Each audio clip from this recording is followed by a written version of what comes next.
Well, again, thank you for joining us tonight. This is our Zoom meeting for our Cub Scout resident camps that we're going to be hosting next week. Really excited that you all joined us this evening. This will be recorded and we'll be posting a copy of this up to our YouTube channel as well, so that folks who couldn't make it tonight will have an opportunity to see this. I'll send out a link to everyone once that is done tonight or tomorrow.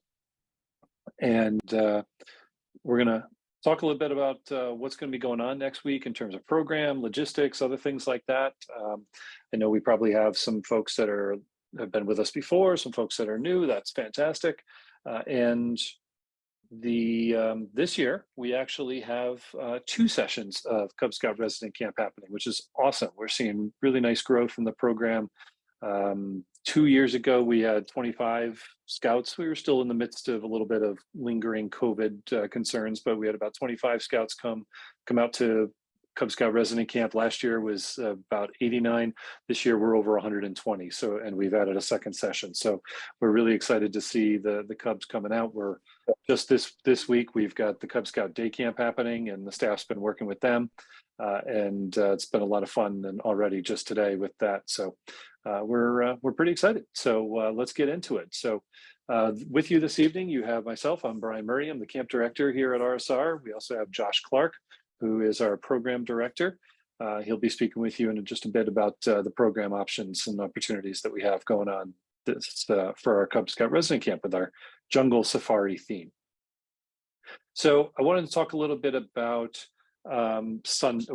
day one. And I apologize if I sometimes slip and I say Sunday, because I know that for some of you, the first day of our program is Wednesday, because we have a group that comes in Sunday and stays to Wednesday morning. And we have another group that's coming in Wednesday afternoon and staying till Saturday morning. So I do apologize if I slip, and I should have changed this headline to say day one check-in procedures, because it's either Sunday or Wednesday, depending upon when you come in. But that check-in will be at 1 o'clock. That's when we'll be ready to start with y'all. Families, packs, however you're attending camp, can begin gathering in the parking lot at 12:30. We really ask that you don't get there too much earlier than that. The staff will be coming up at 1 o'clock. We will be coming from a staff meeting, or we'll be coming from, kind of the changeover from one group to the next on Wednesday. When people show up really early, we're just not ready for you. I mean, we'll be ready at 1 o'clock, absolutely, but we do need to be able to make sure we get through our staff meeting and our other turnover procedures before we get the next group coming in on Wednesday. So staff guides will greet the scouts at 1 o'clock up in the parking lot. We ask that you wait there until the staff guides come up to get you, and they will bring you to the place where we're going to be checking folks in. We're going to run everybody through one central check-in for that. And that's going to include checking in with me that'll be usually very quick, just making sure that the reservation is all set. So that can be done by one single unit leader. If you're coming in as a pack, it may be done on an individual family basis if you're coming in a parent and child or something along those lines. But you'll just check in with me, make sure the reservation is good, and we get you checked in. Then you're going to go through the medical recheck. I'm going to talk a little bit more about that process in a couple minutes here, but the medical recheck is an important part of that arrival procedure. You'll pick up your t-shirt. Each of the scouts gets a free t-shirt. If adults had ordered a t-shirt earlier in the process, you'll be able to get that as well. So that's kind of our onboarding, move people through those 3 major points, pick up a few other things, and then head to the campsites. One thing that I need to kind of make you aware of is that the use of vehicles to the campsites is going to be very limited. A pack with a number of people may be able to take a car down with a lot of gear. We can't have every single parent or every single individual scout taking a vehicle to the campsite. We're going to have to consolidate that stuff, preferably within packs. We may be able to assist by combining some stuff together for groups of individual scouts that are coming in separately. But many of our roads are kind of one-way pass, kind of difficult to pass. And as you may have noticed, we've had an awful lot of rain in the last couple of weeks. It's been fairly tropical weather here, as it has been throughout the Capital District area. And so the fields, some of the roads, they're very muddy. And so we can't have cars going off around each other to try to get to places. So we really do need to minimize the vehicle traffic. So a pack may be given a pass to take a large amount of gear down. Individual families, we may try to help you with some consolidation of gear down, but plan to travel lightly if you can in terms of getting gear to the campsites there.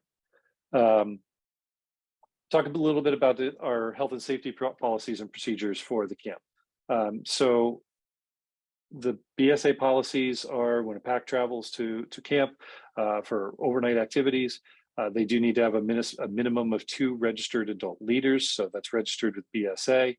If there are any female participants, any girls in the pack, then that means that you need to have at least 1 female adult participant as well. And those are 21 and over for that. So please keep those in mind for those of you that are attending here as packs and coming together. But that's the case for that. Individual parents coming with an individual child, you are with that child, but packs that are going to have responsibility over multiple scouts, we need to have these policies in place here. Every adult is going to be screened through the New York State background check. That's a New York State Health Department law. And I have the registration data that you've submitted in Black Pug when you signed up to come to camp. If for any reason you have any adult leaders that are not registered in Black Pug and have not provided their name and their date of birth, we need you to register those adult leaders with us within the next 24 hours. An example of that, and I know I've already had one person reach out to me about this earlier, an example of that would be something like a parent is going to trade off halfway through the program. So a parent is going to do, say, Sunday and Monday, another parent comes in, does Tuesday, Wednesday. You don't need to register both of them into Black Pug because it's going to charge you twice for 2 leaders. It's really just 1 leader or 1 adult that's being split between 2 people. Send me an email. You can do that with the name of the second person, or if you go to our camp website, rsrbsa.org, there's a link right on the homepage that says, link for background check. Put that individual's name and date of birth in there so that we can confirm that person. We do need to have everybody cleared before arrival on the first day, especially for those that are arriving on Sunday. If an adult comes into camp and they haven't been cleared ahead of time, we can't allow them to stay until they've been cleared by the state background check, which that office is not open on a Sunday. So that would be Monday that we would be able to allow that person to stay once we submit them. So if you've submitted through Black Pug, you're all set. If your name and date of birth are in there, we'll take care of that. It's free, doesn't cost you anything. We'll take care of it. I'm mostly speaking about if you have an extra leader, extra parent that's swapping in for coverage at some point during your program experience. It's a little different for our Scouts BSA camp because they tend to have a lot more rotational leadership over the course of the week. We don't get nearly as much of that with the Cub Scout resident camp, but just something to consider. As I put in the email the other day, just as a reminder, all of the youth do need to have the BSA health and medical record completed. That's parts A, B1, B2, and C. This part C is the doctor's physical with the doctor's signature on it within the last 12 months. That does need to be provided for all youth. Now, for adults, it's a little bit different in the sense that we'd love to have the full part ABC for all adults. But because the program is less than 72 hours, adults are not required to have the part C. However, if you want to do any aquatics programs, if you want to get a buddy tag to go swimming or boating, even if you're in camp for 20 minutes, you do need to have a part C on file with us. So easiest thing to do is just have the A, B, and C all ready to go with us. But if for some reason as an adult, if you do not have the part C, we do still need everything else, the health histories and the contact information and all that information.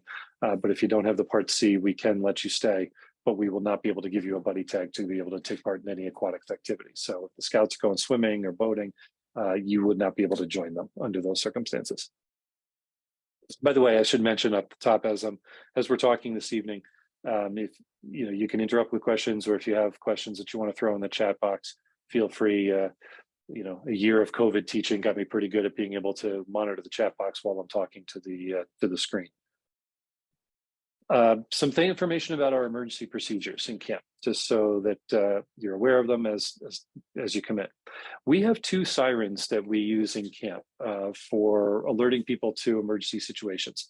One is just kind of a flat, monotone siren that you're going to hear go off for 3 times every day. And it goes off at 7 o'clock, 12 o'clock, and 5 o'clock. And when you hear it go off at those times, it's going to go off for no more than a couple of seconds. Basically, it's just a test of the system. So it kind of goes up, hits, and then comes down. If, however, you hear that siren go off for a minute or longer, so we play that siren for a stretch there, you'll be able to tell the difference in terms of the timing. We ask everybody to assemble in to take attendance. Now, for the Cub Scout resident camp, because of where we are sort of based, where most of the campsites are, where all the program activities tend to be, we're going to use the Grizz Pavilion as the gathering spot. Any of you that have joined us for Scouts BSA camp know that we usually use a field over by Tuscarora campsite. That's a little bit further out of the way for where most of the Cubs are going to be during the day. So for that purpose, if you hear that siren go off, we're going to have everyone gather at the Grizz Pavilion, which is located just outside of the dining hall. And we'll get everybody accounted for there to make sure that everybody is present. So that is a change for those of you that may be used to our Scouts BSA way of doing things. The other siren that we use is exactly the way we do it all throughout the season of camp.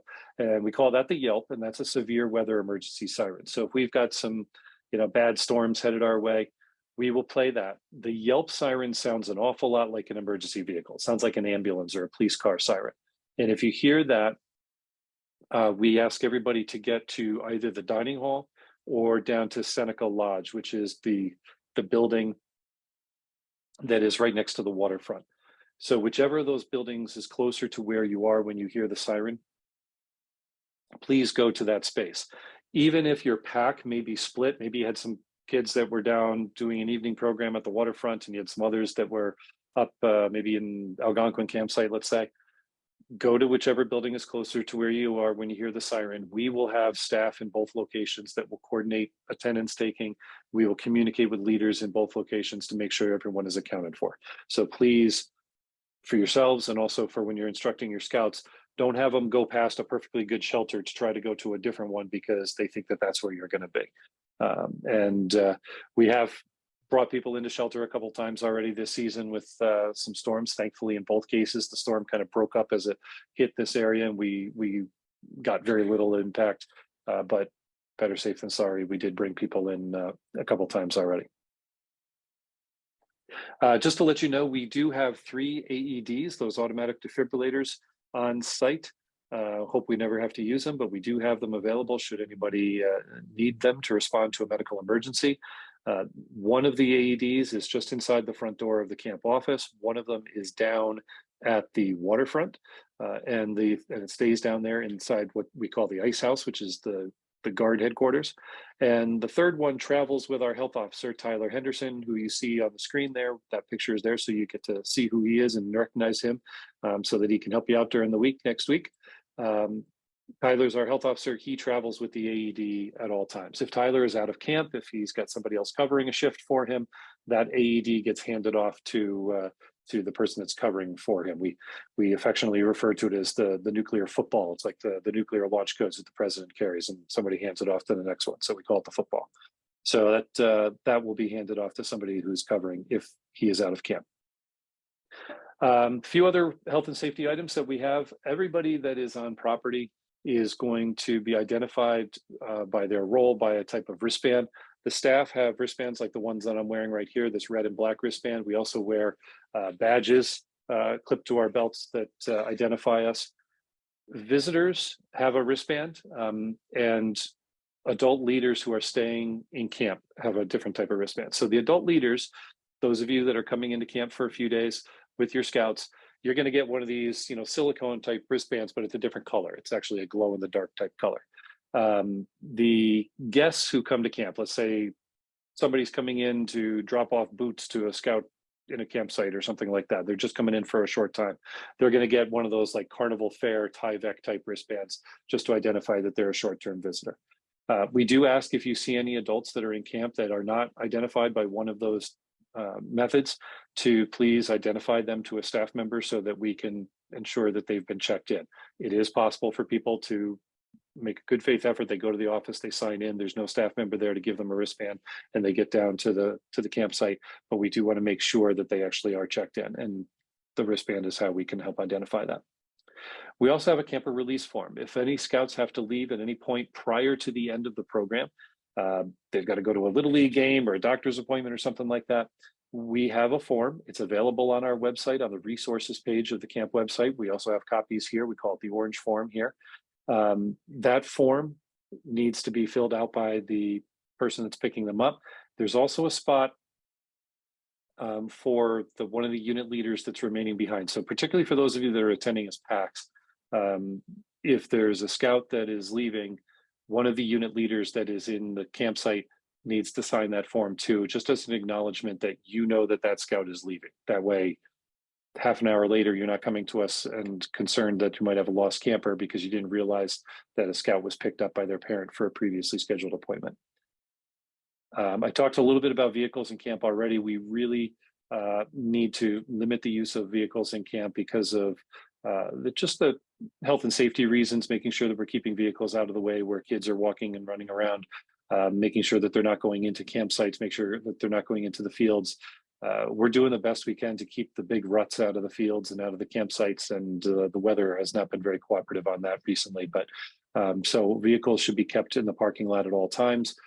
If there is a situation where a vehicle is needed for a handicapping condition, mobility issues, I know I've already spoken to one unit about such a thing, speak to me and we will give you a pass to allow you to transport that individual around the camp.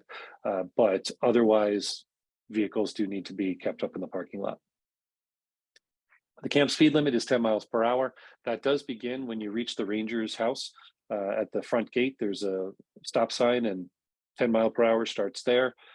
Also would advise you that it's been a while since I've been on our camp road here, Davitt Lake Road, before reaching camp and not seen a deer.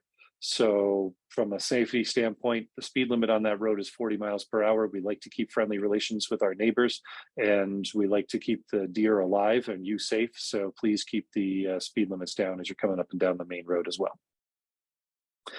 Just one other safety thing, please no riders in the backs of pickup trucks or on trailers or anything like that. That is unfortunately a fairly common source of injuries at scouting type events where people figure they can just ride on the trailer or in the back of a pickup truck and accidents happen.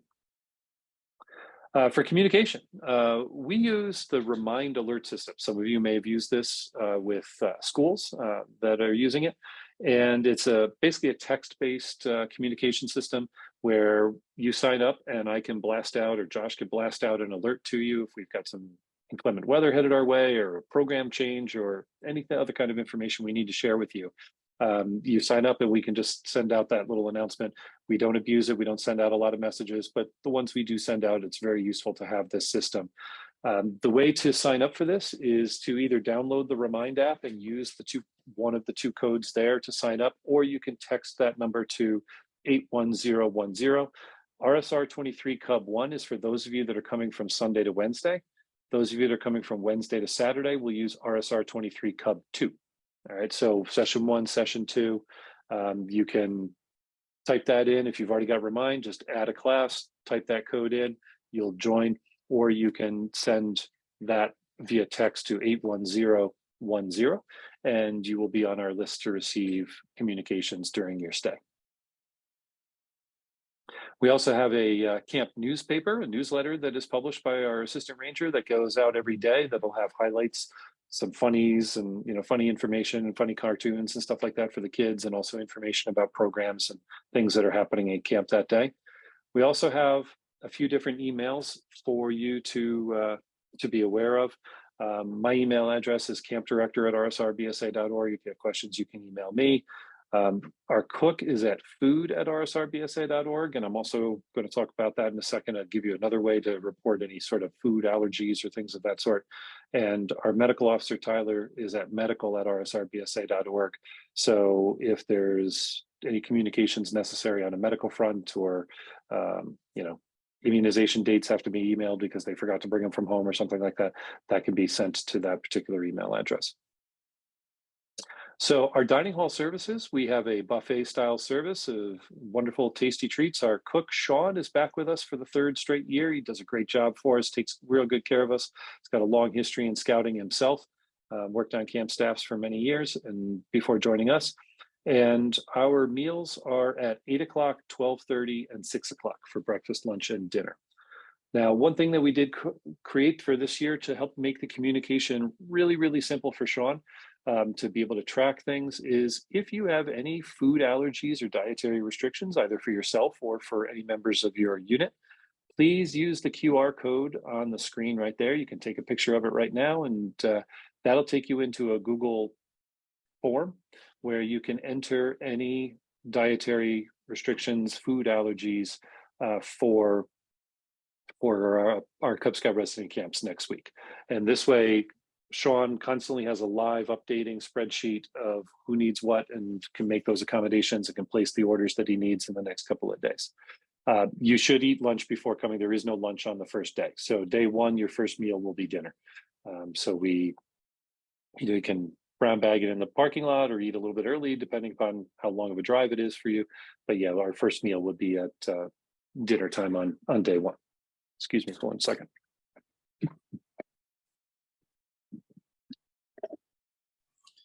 If you cannot use the QR code, we have them easily accessible link on the website. You pull up rsrbsa.com.org. Yep. If you go to that website, you depending upon if you're mobile or whatnot, you may need to go to the more menu at the top bar and pull down. You'll see food or food services, and that link is right on that page, as well as more information about that. We provide the meals, breakfast, lunch, and dinner. We don't provide snacks during the day. We do have a trading post that will be open, and their snacks can be purchased there, but otherwise snacks should be provided by you. We do have, just keep in mind that we are in the woods and there are animals that do like snacks and like the smell of snacks. And so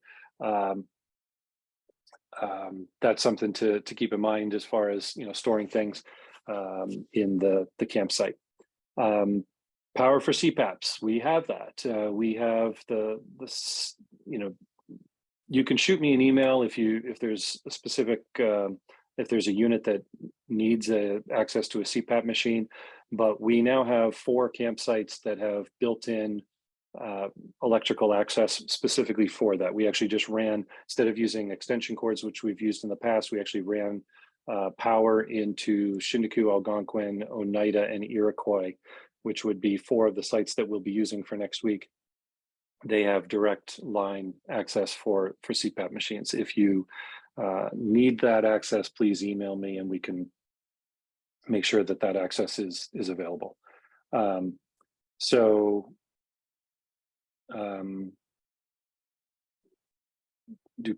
parents have to be registered with Black Pug? Black Pug is the registration site.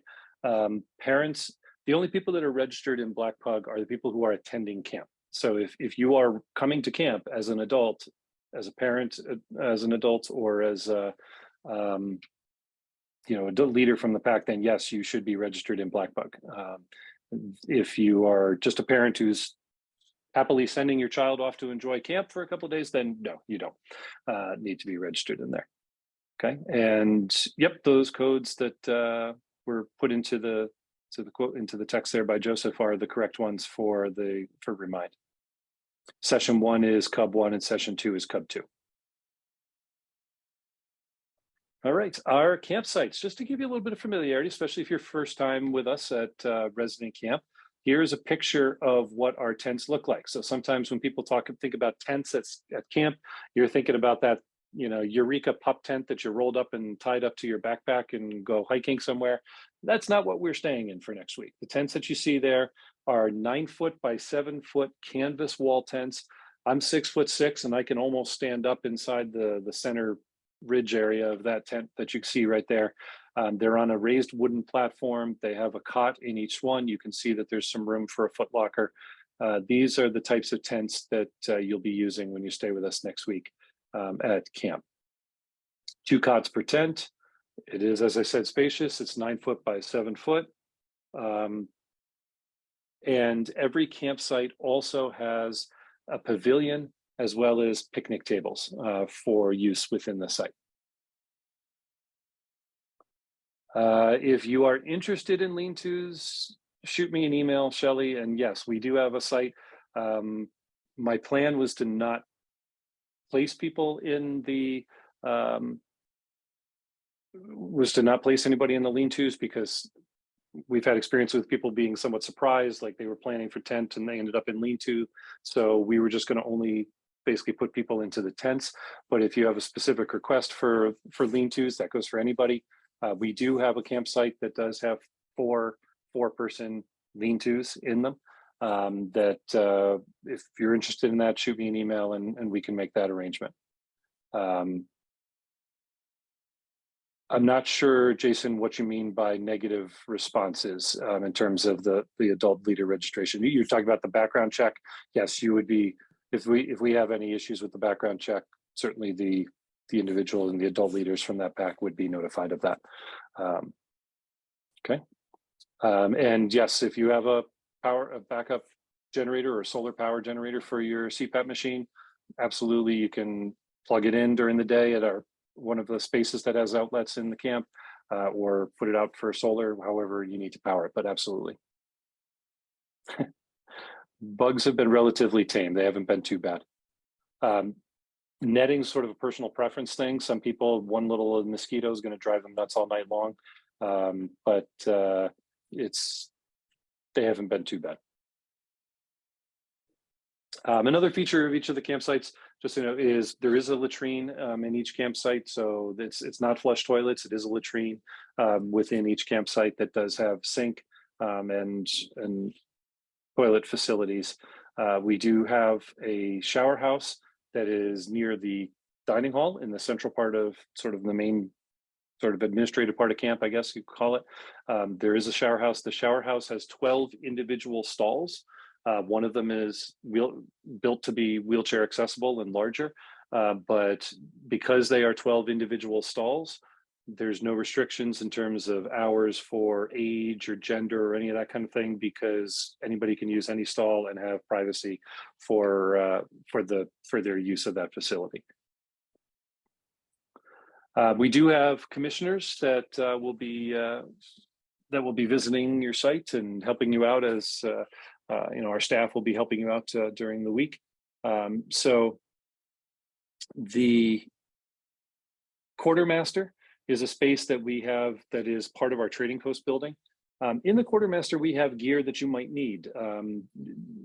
We have things in there like toilet paper and garbage bags and hand soap and things like that for latrines, or you might, if you were interested in cutting wood, we have saws. If you need tools for any purpose, we have all that kind of stuff in there.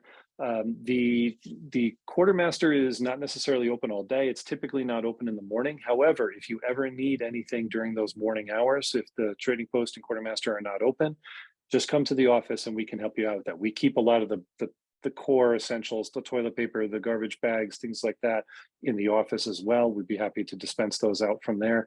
But also, if there's something particular that you need, cooking equipment or something like that, let us know and we can help you get that from the Quartermaster. Otherwise, when the trading post is open, the Quartermaster is also open. We do ask that you do recognize that the person working the trading post often has to go back to the other side of the building to get something for you from the Quartermaster. So if she's got a line of kids getting slushies, she can't do both at the same time.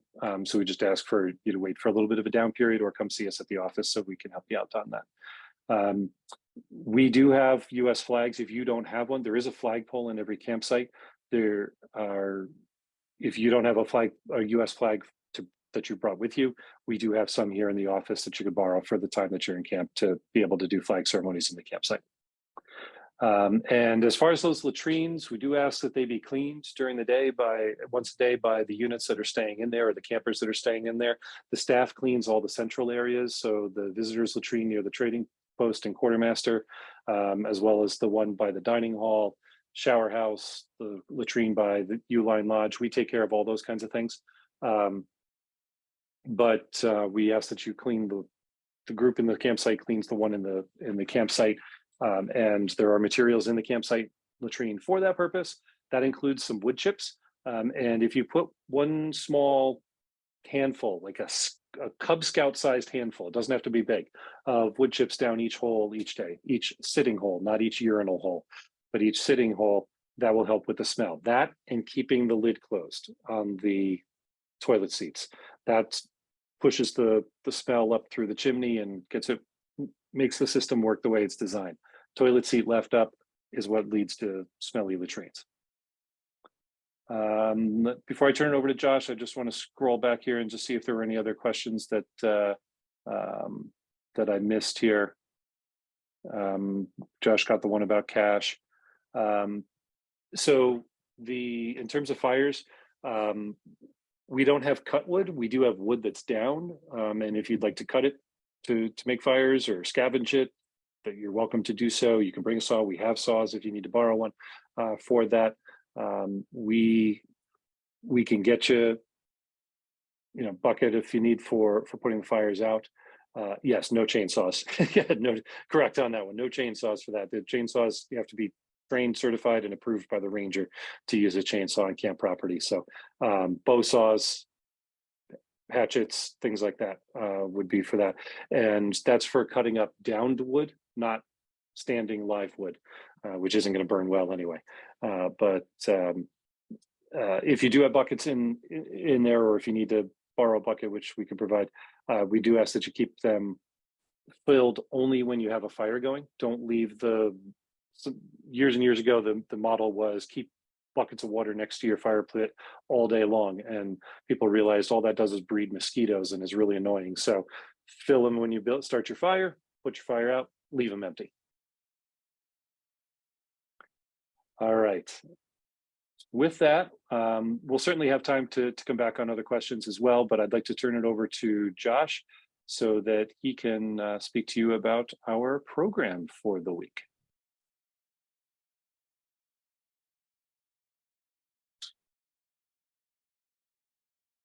Hey there, everyone. When you get a chance, Brian, can you spotlight me? You are on. Am I? Interesting. Okay. On my side. On my side, you are. I see you, so that's strange. Okay. That's fine. So hey there, I'm Josh. I'm the program director. So this year I got my safari hat. We're going out. We're experiencing. I want the scouts to really enjoy, interact with the nature we have in upstate New York and the access we have here in camp. That being said, we're going to be doing a whole lot of active activities, lots of sports and games out here. Our general, there we go. Now I can see myself. Generally speaking, our program works as in breakfast. We have 3 hours before lunch a program. Lunch happens. We have about 3 hours before dinner, and then there's a evening open program time. So that's about 6 hours of 1 hour sessions, and then an hour in the evening. The Cubs will travel as a den, all one big group moving to activity to activity. We will sort families and packs together so that a weebelo will still be with a bear or a wolf sibling. And we have some diversified instruction at each station to make that work. So that weebelos aren't doing tiger things, and the tigers aren't doing weebelo things. Unless they like that. Works for some. As well as some unstructured optional programs during downtimes, especially that evening program time. Our goal out here is to have fun, enjoy camping in the great outdoors, and really just push that passion and curiosity and exploration of the woods and scouting skills to our Cubs. We do offer and work on some awards and some of our elective adventures. However, we're not aiming to complete them, really just to get the bulk of the difficult to the ones we facilitate that we can easily facilitate in our program, and they're difficult to get at home. For instance, they'll be getting in the water in the lake. There's a couple of get in the water lake swimming requirements that you can't do unless you have access to a pool and a lifeguard, and we can easily facilitate that. But we're not spending the hour they could be spending in the pool talking about the really boring safety of water. I absolutely encourage, yes, the fishing gear, and I'm going to come to that in my next slide. If you could hit it, Brian. We have a whole fishing program, but I'll get to it. I mentioned aquatics. So we'll have our day one that you get into camp. We'll do some of our introduction registration. We'll do campsite move-ins. We'll have activities and fun games at the campsite and the close areas by your campsite. And we'll do a little bit of camp exploration that day. We'll have a campfire that night. Really introduce everyone to everyone else and our staff, and really set the morale and energy high, and hopefully tire your cubs out so they go to sleep by the time they get back to the campsite. Once we get into Monday or Thursday for our first full days, day 2, we'll be spending time down at the lake. So every den will be there either in the morning or in the afternoon. And the first day is really a focus on getting the cubs in the water and getting them swimming. Well, we expect the majority of our cubs to be pretty water shy. And the ones that are super involved, invested in the water, will have plenty of time to be splashing around. And we're pretty much just game oriented there. There are some requirements for older cubs about swim checks, which is like a challenge to see if they can be independent in the water. We aren't looking to facilitate those for the cubs, except for when the opportunity arrives, and I have my staff available to do that, to get the requirements done, so it checks off some back boxes. However, I am looking to get those done for adults. Day 2 at the waterfront, we would like to introduce our cubs to boats. See if we can get them in canoes, get them into other watercraft vessels. To do that, we need 1-to-1 adult to cub ratio. I've got a good 1, 2, 3, 4, 5 lifeguards that can sit 1-to-1, as well as any adult leaders that could also help out with our dens. So Brian mentioned that that health form, that part C. If you are, I kind of don't need it, I strongly encourage you to ensure that all of the cubs in your den get the opportunity to be on the lake for that full hour period, so you can facilitate paddling around with them and interacting with the lilies. And we absolutely do have adult life jackets, and we have small child life jackets. We have everything in between, because we run campers who are this big to humongous. So we've got everything from tiny to huge. Moving on from aquatics. We facilitate shooting sports. Our main focus on the day 2 and day 3 of our full programs will be BB gun and archery. There are shooting sports awards. They're pretty common, pretty interested. A lot of adult leaders are interested in facilitating those for their youth, for their cubs, and the cubs just enjoy shooting. Getting the level 1 shooting sports award is super easy. Pretty much you go to a range, you get, hey, here's some safety, point that way and only shoot on command. So we facilitate level 1 like it's nothing. Each day when they're there at the BB gun, day 1, archery, day 2, we are going to attempt to have them do the shooting requirements for level 2, but there are some talking requirements with level 2 that can easily be facilitated by the units and by the adults, either at camp or in an after camp meeting. And we're going to encourage and facilitate working through that. We'll also have slingshot open as a first night open activity for people who are really interested in either getting to the ranges your kids love, doing the little flickers, flick, the shoots, or if you're trying to tackle that shooting sports award as a den. Moving on, we have some other activities going on at the same time. I've got 6 stations per day pretty much. So I have the aquatics, I have the shooting sports. We interact with field games. I'll come back to that. We have field games. We'll interact with our climbing tower. We'll do some bouldering across it, as well as some other games like kickball and whatnot. We'll have our nature immersions, trying to get the scouts really curious and interested in exploring their environments and just opening their eyes and listening and feeling and touching. And we have some scouting skills. We'll spend a good hour on fishing, just to getting everyone used to using a pole, doing some casting games without hooks on a field, to really get our cubs comfortable using fishing rods. So later in the day during open program or open time, if the units and adult leaders want to bring their cubs down to the lake and they can fish, we have some poles on property, we'll have worms on property to facilitate fishing in the evening. That was a huge demand last year. So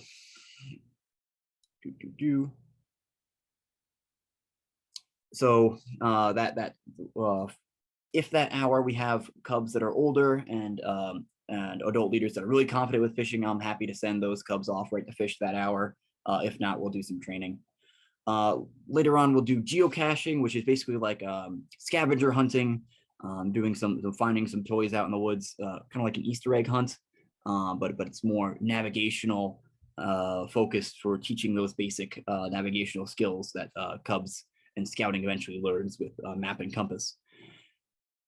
All right, let me glance up and answer a quick couple of questions before I move on to adventures.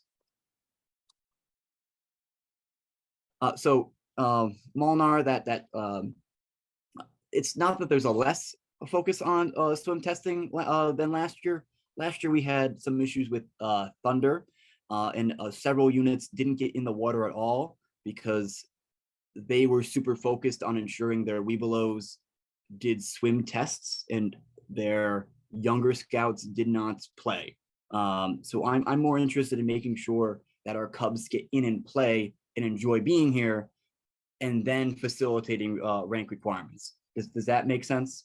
Really trying to get that mindset of we're here for fun and we're here for enjoyment, and we have the time allowed and we have plenty of staff. The weather works great for us, fingers crossed. It's been a thundery summer. I'm hoping to get those requirements tackled for Aquanaut, and I have an open program to also facilitate that. But I'm really want to make sure everyone gets an equal opportunity in the water. Scrolling on down. That kind of goes for what Sarah also mentioned. Let me just keep on reading.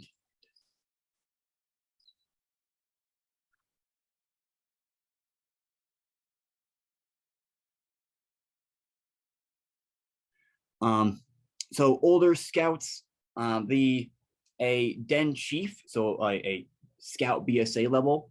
I don't know if that facilitates the one-on-one, and I'll have to double check that with my waterfront staff. That's okay. But the older cubs do not still need to be one-to-one with an adult by our safe swim and our safe scouting. Even if your cub is a Webelo who could swim an Olympic pool 80 times way better than I can, they need to have one-to-one. And that's why we're facilitating some adult leaders to make sure boating happens. So we kind of have a little bit of wonky priorities with the aquatics happening. So feel free to discuss that with me in person if that really is weird that first Sunday or first day you're coming in, to get those priorities clear. There is very little difference between this year and last year. Cubs are still moving around as their den to their 3 activities in the day. You'll have a den leader who's our staff member. So no major differences from last year. Just some of the activities they're interacting with are updated. We learned some things. We're getting to new and improved program. And then my last point here, my second to last point, is doing some elective adventures. So like last year, we had a session that did elective adventures for our cubs. Ones that we felt were very camp oriented. For Tiger, I had Sky is the Limit. Wolf was Finding Your Way. Bear Gone Fishing. Weeblos Into the Woods. So last year we were able to facilitate a lot of those requirements, especially the ones that are difficult to do at home or at your meeting place. We're really looking to see if we can help facilitate those and get the cubs out to experience those outdoors. So we'll tackle some of those requirements for the elective adventures in session and provide a resource for any that we don't get for adults or parents and units to finish them off at their next meeting or however works for your den. Scrolling up real quick. No waterfront on Sunday. That is correct. We would have pretty much a need for 6 or 7 hours of water access, and we just can't provide that on Sunday afternoon. And then solo kayaking is not an option for cubs. All cubs need another adult or lifeguard in the boat with them. So once they become Scouts BSA, once they hit that 11-year-old mark and join Scouts, we now grant them permission to use kayaks in scouting. Before that, we don't. So we shouldn't be using kayaking in any cub program, which is a little odd to me, but that's how we're doing it on the national basis.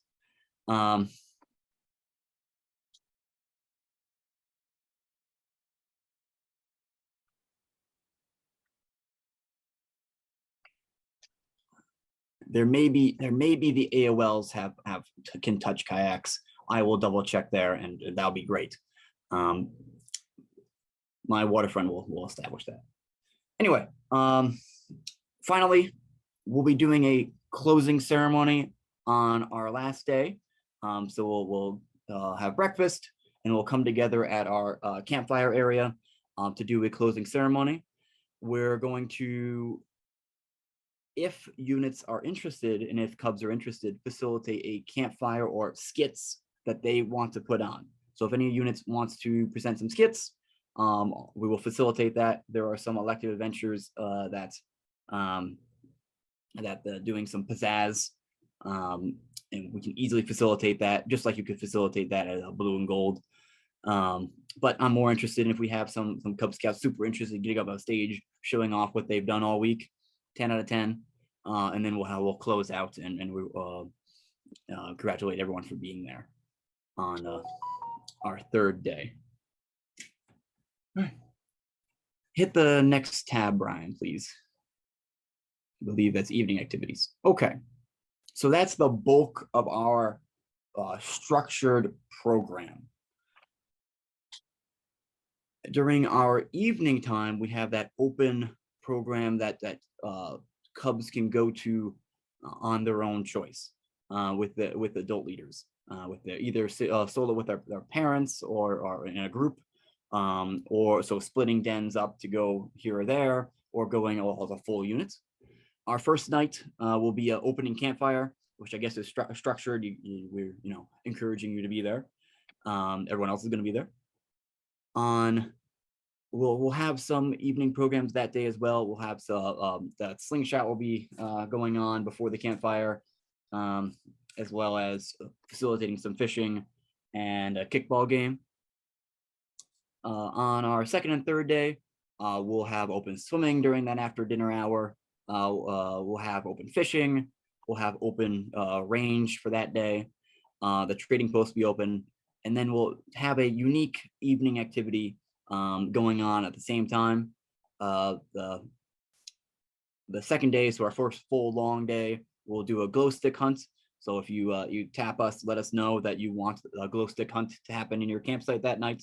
My staff will break some glow sticks and hide them around your campsite, like an Easter egg hunt. And when your Cubs get back and it's dark, suddenly things are lit up, and they can go and search around their environment and find all the lit things. And they can wear them and all that. Our third day, our second full long day, we'll have an oobleck ooze party. Oobleck is cornstarch and water. It's a non-Newtonian liquid, so you can, squish and slime through it. But as soon as you smack it, it's a hard, solid substance, and the cubs really enjoy. It's slime. It's slime, but hard. They've loved that in the past, so that's another thing we'll facilitate that night. All right. I believe this is the end of my program, so you want to not go to this yet. The approximate time, let me grab where I have that written down. Welcome campfire. That'll be right after breakfast, so it'll be about 9 a.m. Class A's for dinner would be fantastic. Having our cubs and for evening retreat would look great. And they're absolutely adorable, and they work fantastic in them. All of our staff and the majority of our adults will be in Class A's as well at dinner and evening flags. So throughout the week, I'm not quite sure if I'm going to be passing out beads for each activity. We did that the first year when I had 25 Cub Scouts around. Last year when we had over 100, I planned on handing out beads, and I did not get to it. It's certainly something I like to do, with like making beads throughout the week, but I have not promising anything there at this point. Brian, you want to speak to unit photos? Yeah, I can. We didn't really find last year that there was a good time in the schedule to be able to get everybody together for unit photos. I'm certainly happy to, if any unit wants to get their photo taken, we can make that arrangement. But it takes a little bit of time to get everybody through the photos, and prefer to keep things open for the programming time. So we'll go that way on that one. Thanks, Brian. Can anyone else have any other program related questions? You want to throw them here now before we get distracted again? Question about registration. We've got over 100 scouts registered for session 1, or around 100 scouts. Let me backtrack on that. I might be more in the 90s area. Off the top of my head, I'm second guessing myself, and about 30 in the second session. So the first session is similar in size to last year's.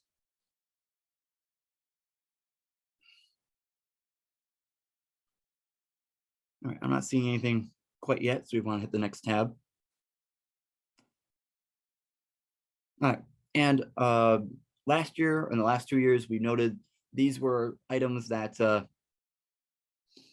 absolutely wear your blue uniform. Any uniform that works for you works for us. Works for your unit. Anyway, items that people felt they wanted more of or didn't have for their cubs or for themselves was it's wet. The ground is often in the morning, the grass has dew on it, and having an extra pair of shoes and extra socks, fantastic. With the humidity in New York and how much it's rained, shoes don't dry as quickly as we'd want them to. So having an extra pair of shoes and something more sturdy than little tennis shoes for water is a great idea. Extra socks is great. Don't forget the flashlight. Shower shoes. We clean our shower house daily, though the wind likes to put a couple of leaves in the bottom there, and a lot of our cubs are not kind of, the bottom is not perfectly white. I'm not so sure of it. Having a pair of flip-flops or whatever for the shower works fantastic, and get them even more excited about that. It's been raining. Rain gear, and a swimsuit, and having a little backpack to put their water bottle in. They're going to be doing activities. I'm going to be giving them out toys and things to interact with and keep. And I would be fantastic if that didn't go on the table and get left behind, but if it go in their backpack, so that can be forgotten in their backpack, would be great.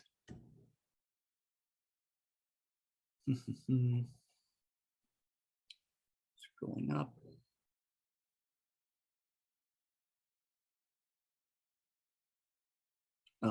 Campsite assignments are something we are tackling this week as we've finished out registration. Just seeing what the adult to youth ratio is there and what we can facilitate. Yeah, in terms of campsite assignments, just during this meeting, I've already gotten a couple of requests as far as CPAP machines, lean-tos. I know there's a few other special requests that have been made out there due to special needs that certain individuals may have.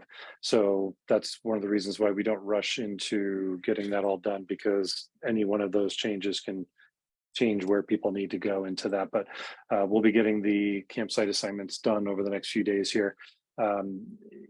Typically we would make those available, when you're coming in. We may be able to get them out ahead of time, but then we will have those for you upon arrival. Hiking boots are definitely recommended. If for scouts, sneakers are okay, not great in muddy weather, muddy ground. Open-toed shoes, not so much. Sandals, open-toed shoes, we prefer that scouts and leaders do not wear those, but hiking boots, definitely. We will have some form of a campsite visitation, I think, but it's not quite the same thing as what you might get on the Scouts BSA level. We're not expecting the same level of work in the sites. We do ask that the campsite latrines be cleaned by the groups that are in there, but in terms of inspections, it's not going to be that. Again, if you have a need for CPAP machines, please shoot me an email at campdirector@rsrbsa.org so that I have a record of that, so that we can, I'm going to throw that address in the chat once again. But if there's anything like that, a CPAP machine, mobility issues, any legitimate special needs that somebody might have for where they need to be for a campsite location, please send those to me so that we can consider those when making campsite assignments.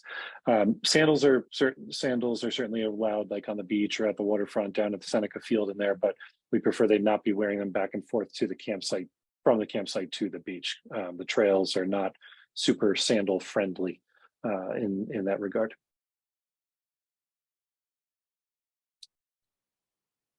Other questions?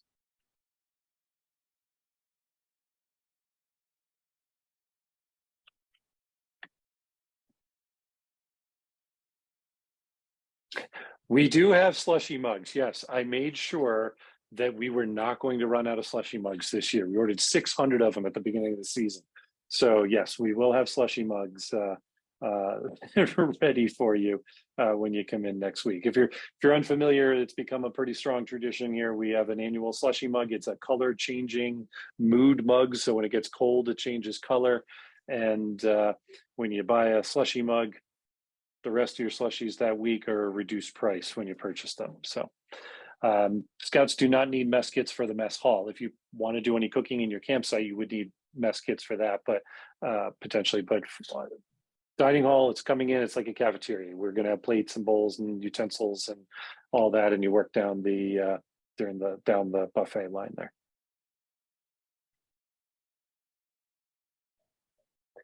Good question about the end of camp on the last day. We're basically going to move from breakfast on the last day to our closing ceremonies, closing procedures, closing program, I guess would be the best way to put it. The goal would be to dismiss somewhere right during that 10 o'clock hour, because, particularly on Wednesday, we're going to be needing to get the first group out so that we can change things over to have the next group coming in at 1 o'clock. So that's a very quick changeover for our team. And so that last year, if you were here with us last year, our Cub resident camp did go longer. It went till almost lunchtime on that last day, but that we did not have another group coming in last year. This year, because we have the 2 sessions, we'll have one group leaving, the next group coming in. So we will have to cut it a couple hours short on that last day to be able to handle that changeover.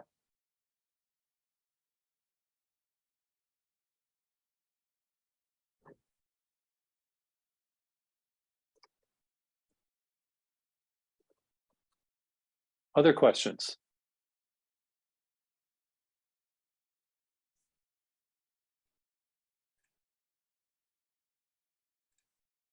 Dining hall's open. You can, if you want to go in there, use the tables to play games or things of that sort. Absolutely. Yep. So same thing with Seneca Lodge, excuse me, as well as the Grizz Pavilion, which is just outside of the dining hall. And all three of those spaces have electricity, they have lighting, they have tables, so they're great spots for gaming, playing games or hanging out with the kids, that sort of thing. Parents visiting is okay. We talked about the visitor procedure earlier. So if a person is coming just because they want to come visit for an hour or two, they're going to get that visitor wristband and they leave. If anybody is planning on staying over, so here's where I'm going to say, like, if you've got a parent that wants to say, hey, I want to come visit after dinner, if you think there's any chance at all that that parent may decide to say, you know what, I'm going to stay overnight, or my scout is suddenly very nervous or wants me to stay overnight, we can't let them stay if they have not been background checked. So if you think that there is any chance that a parent might want to come on some like an unscheduled visit and potentially stay overnight, please, they need to send me their name, first name, last name, date of birth by tomorrow, so that we can make sure that they get on our background check list prior to coming to camp. That's the kind of situation we deal with more at Scouts BSA camp. Usually the folks that come to Cub resident camp, their parents are already with them and they're staying for the 3 days, whereas it's a different model with Scouts BSA. So if you have that kind of a situation, please have them get background checked ahead of time.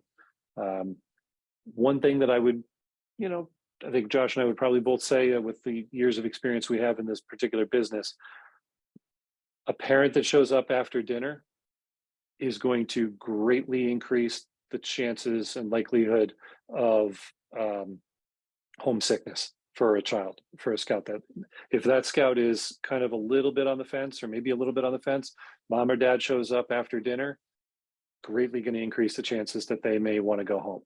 Something to consider, something to advise the parents that may want to come up to visit. Sometimes the parents want to do it because they want to come see the scouts, and that's perfectly fine, and they're welcome to do so, but they should know that in our experience greatly increases the chances that that scout may want to go home with them that evening. And if anyone parent wants to join us for the day, the visitor procedures and all that, they're coming in between meals, to spend an hour during program and just, shadowing, that's great. We'll facilitate that. I would love it. And Anne-Marie, you're right. All adults do need to have YPT that are staying overnight. So yes, that parent visiting, if they were going to try to stay overnight, they would need to have YPT as well. Thank you for bringing that up and emphasizing that point, because that's definitely a piece of any parents that are, or adults that are coming to camp next week that are coming with the pack, are going to be staying overnight, need to have YPT. They all need to be background checked. The reason I was emphasizing the background check part is because anybody that shows up after about 4 o'clock in the afternoon, we can't background check them because the office we have to call is, the state office is closed.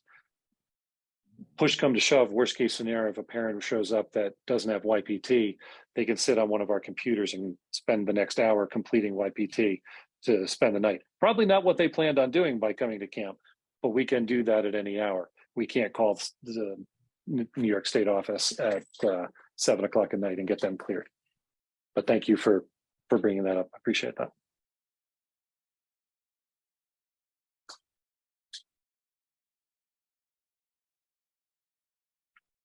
Other questions?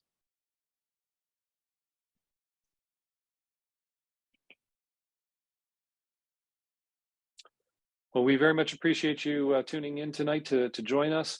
I put my email in the chat, campdirector@rsrbsa.org. Josh's is the same format, program director at rsrbsa.org. So you can feel free to reach out to him with any program related questions. He's going to be your go-to on that kind of stuff. I can handle more of the registration and logistics type stuff. But we look forward to seeing you next week. We're really excited to see the Cubs. And we'll hang on for another minute or two in case anybody has any other questions they want to ask. But thank you so much for your time tonight. We'll see you next week.